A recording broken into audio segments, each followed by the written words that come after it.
My grandma used to tell me scary stories when I was little. There's one I'll never forget. I was 10 years old when Grandma came to live with us.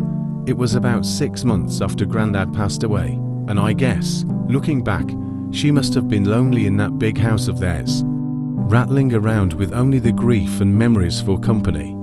So despite a few protests from Mum, my parents took her in. There were no protests from me, none at all. Grandma was loud and fun, and I loved her.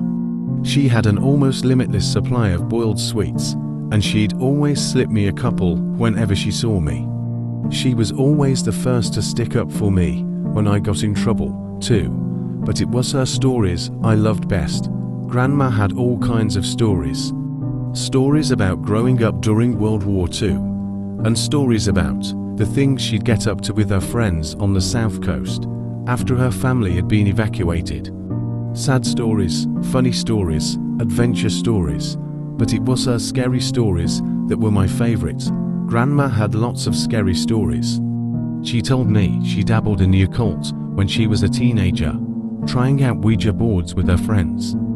Tarot cards, fortune telling, all that stuff. Most of the stories I'd laugh off or forget about not long after she was done telling them. But there were a couple that really did spook me a bit. I was only 10 at the time, you have to understand. And Grandma certainly knew how to bring the stories to life. Like and follow for part 2.